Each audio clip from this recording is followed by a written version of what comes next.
Assalamualaikum warahmatullahi wabarakatuh. Apa kabar semuanya? Mudah-mudahan kita dalam keadaan sehat. Baik, di pertemuan ke-10 ya, setelah UTS, kita kembali lagi di mata kuliah matematika optimasi. Kali ini kita bakal bahas metode simplex ya. Jadi metode simplex ini penjelasannya lebih jelas, kalian bisa baca di slide ya.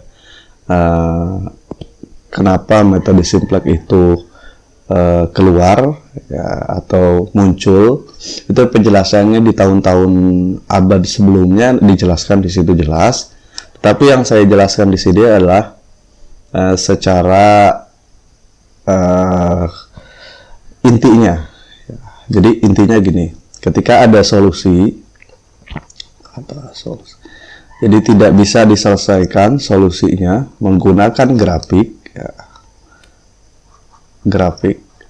Nah, pastinya di situ variabelnya ya, variabelnya itu lebih dari 3 ya, atau sama dengan 3, sehingga sulit kita selesaikan menggunakan grafik ini.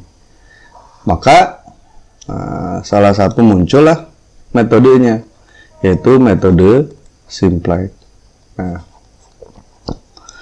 metode simplex ini harapannya bisa menjawab permasalahan. Jadi bisa menjawab masalah real.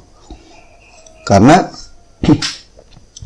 kenyataannya di dunia industri ya, di dunia industri banyak masalah yang multivariabel. Jadi variabelnya itu lebih dari 3 ya, misalkan di pabrik, di perusahaan, pasti di situ adalah variabel-variabel yang dihitungnya lebih dari 3. Nah, tidak mungkin kita selesaikan menggunakan grafik. Oleh karena itu, salah satu masalah awalnya, salah satu metode awalnya, jadi metodenya itu metode simplex inilah perlu dijelaskan di mata kuliah ini. Gitu. Oke ya, secara singkat seperti ini. Nah, sekarang langkah-langkahnya seperti apa? Nanti kita di sini akan jelaskan. Nah, jadi ada fungsi objektif ya. Kemudian ada fungsi namanya sasaran. Nah, sasaran di sini kita rubah yang pertama ke dalam bentuk standar. Ya. Bentuk standarnya itu adalah di fungsi objektif itu tanda lebih darinya kurang dari atau di sini. Nanti di bentuk standar tanda persamaannya menjadi sama dengan ya.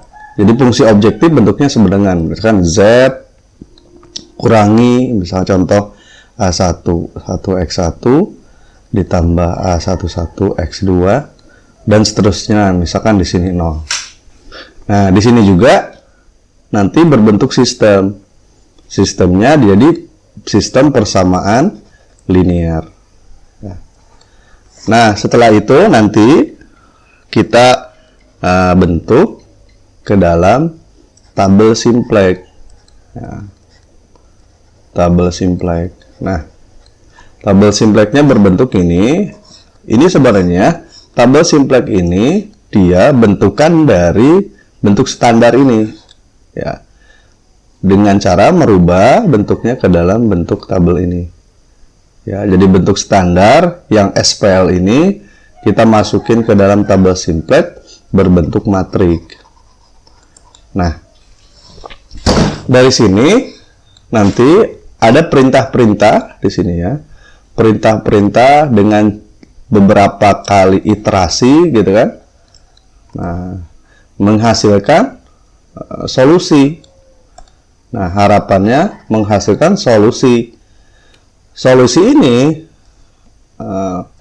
solusi optimal ini harapannya bisa menjawab masalah ini, gitu kan? Jadi bisa menjawab masalah ini. Nah, gitu ya. Mungkin itu penjelasan singkatnya ya.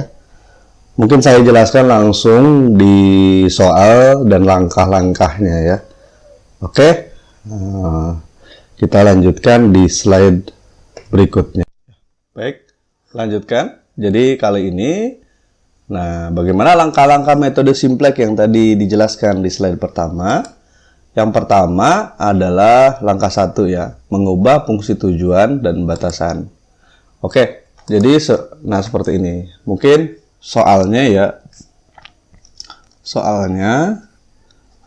kita mencari maksimum dari fungsi tujuannya Z 3x1 tambah 5x2. Nah, kemudian fungsi kendalanya bisa kita lihat ini 2x1 kurang dari 8. 3x2 kurang dari sama dengan 15. Kemudian 6x1 tambah 5x2 kurang dari 30 ya. Nah, ini soalnya. Soal pertama. Nah, langkahnya yang pertama mengubah fungsi tujuan dan batasannya dari bentuknya persamaan, pertidaksamaan ke dalam bentuk persamaan. Yang pertama ini ya, dengan cara di sini pindahkan aja di ruas kanan ini ke ruas kiri ya, sehingga bentuknya seperti ini. Kemudian fungsi batasannya dirubah menjadi kesamaan. Nah, dengan menambahkan variabel simplex. Nah, misalnya contoh ini, 2x1 kurang dari sama dengan 8 menjadi 2x1 tambah s1 sama dengan 8. Dengan s1 di sini, ya, ini merupakan variabel select. Nah, variabel select itu dinamakan variabel semu ya. Nah, dengan catatan di sini nanti S1, S2, S3 itu banyaknya sebanyak pertidaksamaannya. Kalau pertidaksamaannya ada 3, berarti variabel selectnya di sini ada 3. Ini dinamakan variabel dasar ya, atau variabel basis gitu. Ya, 3x2 kurang dari sama 15, jadi 3x2 tambah s2 sama 15. 6x1 tambah 5x2 kurang dari sama 30, jadi 6x1 tambah 5x2 tambah s3 sama dengan 30. Ya, caranya seperti itu. Kita lanjut langkah kedua. Oke, di sini dijelaskan variabel select adalah variabel tambahan yang mewakili tingkat kapasitas yang merupakan batasan. Oke, langkah selanjutnya. Nah, soalnya ini kan fungsi tujuannya memaksimumkan, fungsi batasan yang kita peroleh di slide sebelumnya menjadikan ini. Nah, nanti dari sini kita masuk ke tabel simplex. Nah, sebelum kita masuk ke tabel simplex, nah, ada beberapa istilah yang perlu saya jelaskan. Di situ NK ya. Nanti di situ ada NK itu nilai kanan persamaan. Nah, kemudian ada variabel dasar tadi dijelaskan. Nah, misalkan dari sini, dari pertidaksamaannya ini kemudian rubah ke dalam bentuk persamaan, kemudian masukin ke tabel simplex. Nah, perhatikan di sini. Variabelnya kan di sini yang utama x1, di sini x2 ya. Kemudian variabel tambahan atau variabel selectnya S1, S2, S3 begitu. Kemudian ini nilai-nilai entry di sini atau entry-entry matrik ini adalah koefisien dari sini ya, dari bentuk ini. Coba kita lihat dari semuanya ini ya. Z nih, Z min 3x1 min 5x2. Berarti kan Z-nya 1 di sini. Koefisien X1-nya negatif 3, koefisien X2-nya negatif 5. Nah, di persamaan 1, ini 2X1 berarti Z-nya 0 kan? Di sini koefisiennya 0. Koefisien X1-nya 2, di sini. Koefisien S1-nya di sini, koefisien X2-nya 0, S1-nya 1, 0, 0. 8 ya, 8. Nah, ini NK ya. Ini adalah nilai kanan. Nilai kanan. Kemudian variabel dasar tadi, ini variabel dasar nih. Nah, ini variabel dasar. Nah, oke. Kita lanjutkan langkah selanjutnya. Langkahnya itu memilih kolom kunci. Nah, jadi kolom kunci adalah kolom yang merupakan dasar ya untuk mengubah tabel simplex. Jadi pilihlah kolom yang punya nilai pada garis fungsi tujuan. Jadi yang bernilai negatif dengan angka terbesar. Oke, kita lihat. Berarti fungsi tujuan ini, fungsi tujuan. Ini batasan Z ya. Saya tulis baris Z. Nah, baris Z. Yang ini adalah baris 1. Nah, ini baris kedua, ini baris ketiga. Nah, maksudnya tadi kan menentukan baris kolom kunci, kita tentukan dari nilai negatif terbesar dari batasan Z. Nah, berarti dari ini nilai-nilai ini yang nilai negatif yang paling besar adalah negatif 5.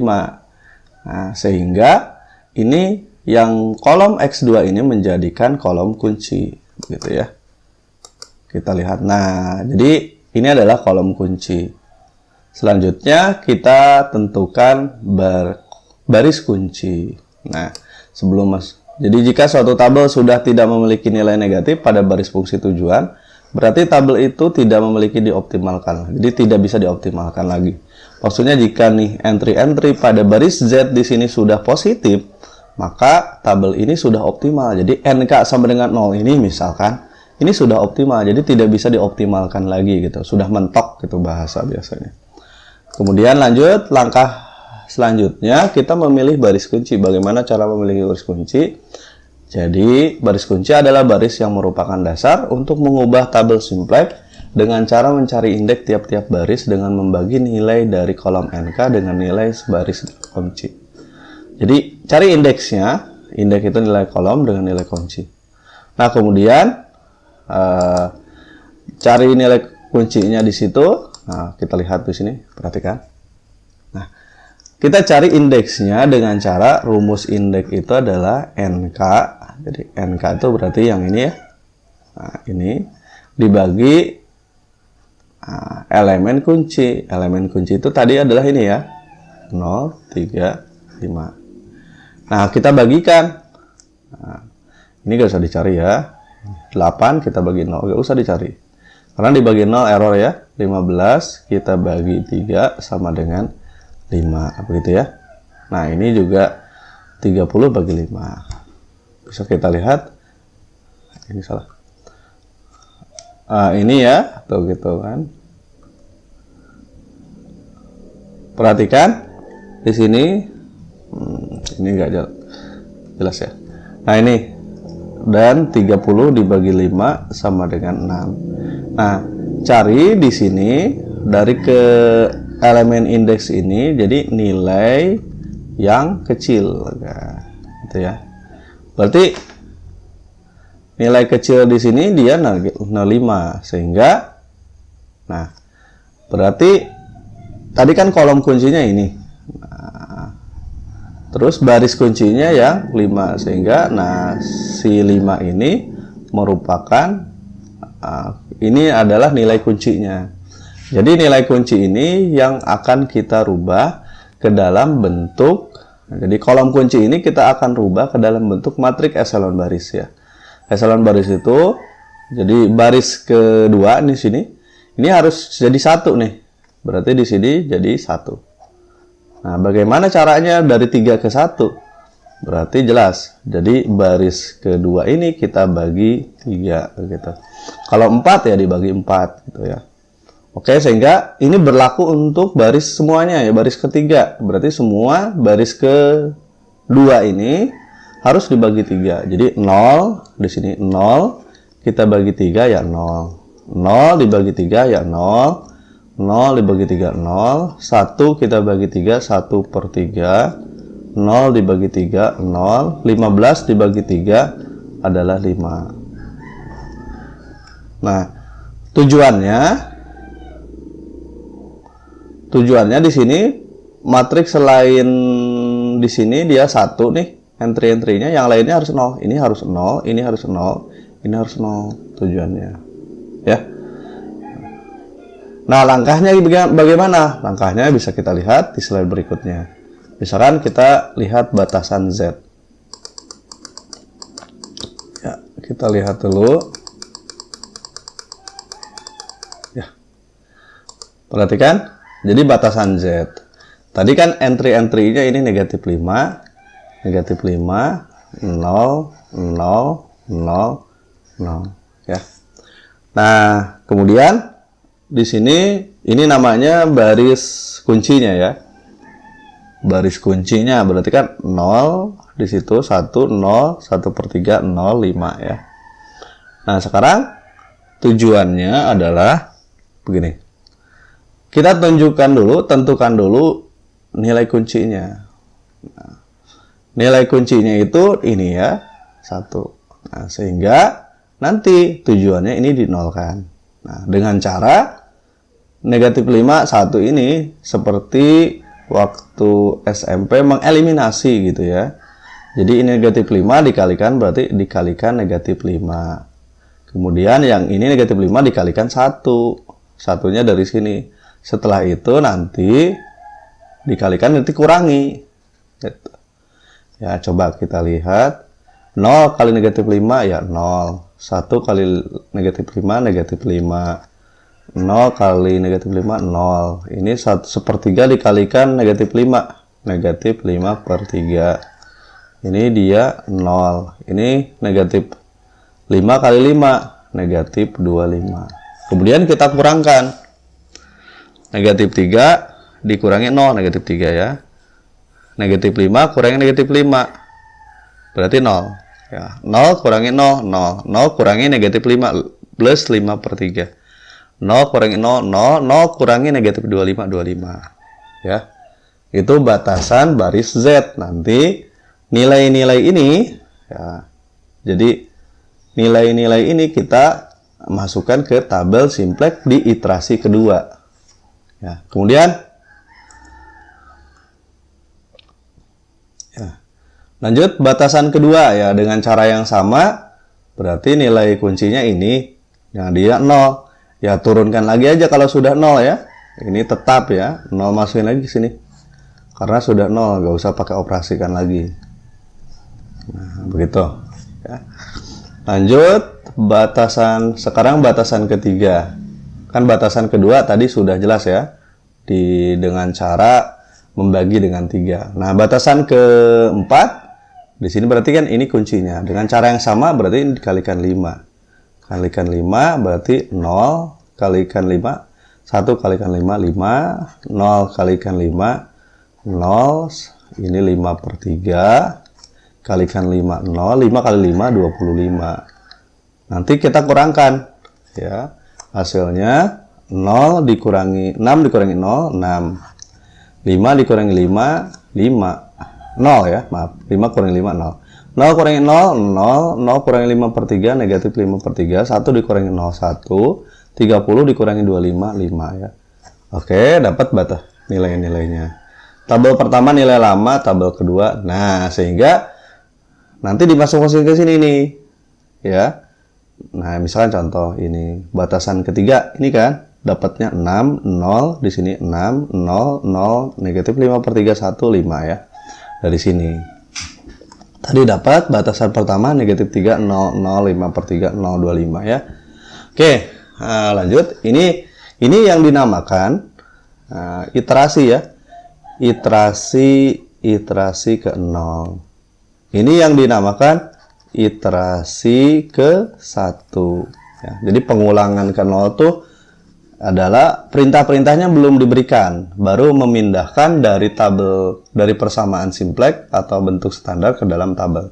Nanti iterasi 1 ini udah diperintahkan dengan langkah-langkah tadi yang dijelaskan gitu. Kemudian kita lihat lagi. Nah, di baris Z ini ya, di baris Z ini apakah ini sudah optimal? Apakah ini sudah optimal? Dengan cara melihat jika masih ada elemen di sini negatif, maka belum optimal. Di sini melihat di sini.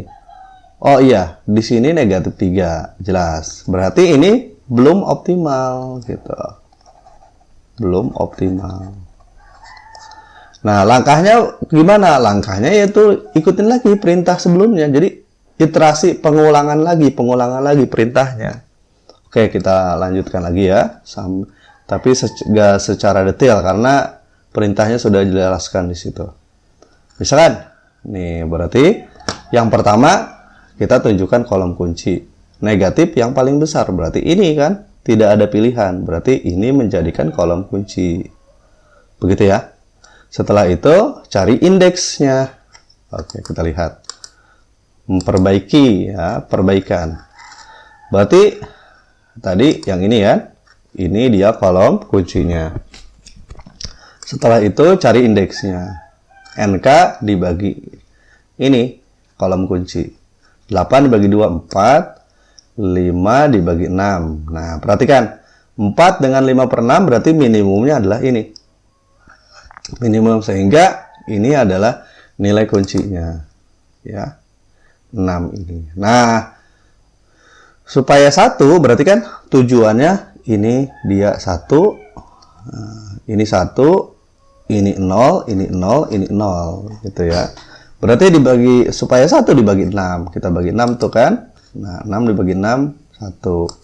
0 bagi 6, jadi perintahnya semua 0 dibagi 6. Kemudian yang di sini negatif 5/3 dibagi 6 jadi min 5/18. 1 dibagi 6 1/6. 5 dibagi 6 5/6. Oke ya. Nah, ini yang 0, ini kan sudah 0 ya. Kalau sudah 0 tulis lagi sebenarnya 1 0 1/3, di sini 0, di sini 5. Kemudian tinggal kita cari nih nilai baru dari dua baris ini. Kita lihat nilai barunya. Nah, baris ke-1 kita peroleh ya, kita tulis ini. Kemudian nilai kuncinya adalah ini. Nah, berarti negatif 3 ya. Dikalikan negatif 3. Berarti nanti kurangkan diperoleh nilainya 0, 0, 0. 5/6 setengah, 27 setengah. Ya kan? Oke. Ini dengan cara yang sama. Ini nilai kuncinya berarti kalikan 2, nanti kurangi dapat ini ya. Siap. Nanti baris ketiga tidak berubah ya, karena nilai kuncinya sudah 0. Sehingga masukin ke sini. Oke. Akibatnya, perhatikan akibatnya, nilainya sudah ini. Perhatikan di sini. Baris ke Z, kita baris ke Z. Nah, ini apakah entry-entry ini masih ada negatif? Oh, ternyata tidak ada. Nah, jadi jika sudah positif, maka nilai ini sudah selesai. Nah, sudah sukses. Jadi kesimpulannya, baris pertama saja tidak lagi bernilai negatif sehingga tabel tidak dapat dioptimalkan lagi dan tabel tersebut merupakan hasil optimal. Dari tabel final ini diperoleh, nah, X1-nya 5/6, X2-nya 5, maka Z-nya itu 27 setengah. Oke, gini. Mungkin ada ini pengulangan ini yang perlu saya jelaskan di sini. Biar tambahan ya.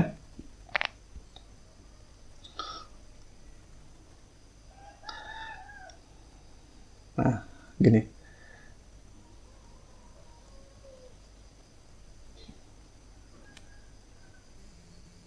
Nah, oke.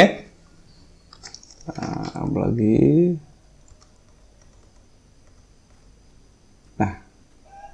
Nah, tadi yang ini perlu saya jelaskan.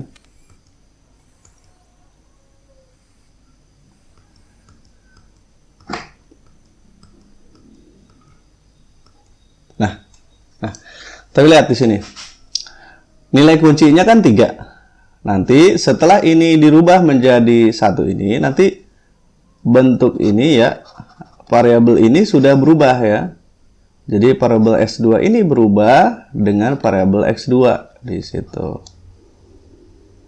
Kemudian langkah selanjutnya, pokoknya intinya, jika nilai kuncinya dirubah menjadi 1, nanti variabelnya berubah dari kolom ini. Misalkan contoh berikutnya, yang slide berikutnya. Nah, contohnya ini yang kedua. Nah, ini juga tuh kan, ini udah berubah nih jadi X2 ya, karena ini sudah 1. Nah, selanjutnya yang ketiga. Nah, ini juga nih, ini kan sudah 1 ya. Nah, sudah 1, maka yang asalnya tadi S3 di sini, asalnya S3, nah nanti berubah jadi X1 dari sini.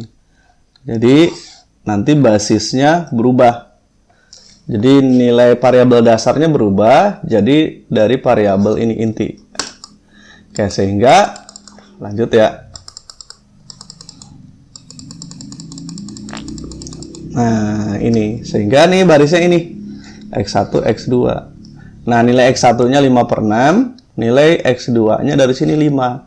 Dan nilai Z-nya di sini 27,5. Z-nya ini sudah maksimum gitu. Nah, baik. Mudah-mudahan bisa dipahami. Nanti kita lanjutkan dengan latihan soalnya ya. Silahkan pahami dulu materi ini. Mudah-mudahan bisa bermanfaat. Saya akhiri. Assalamualaikum warahmatullahi wabarakatuh.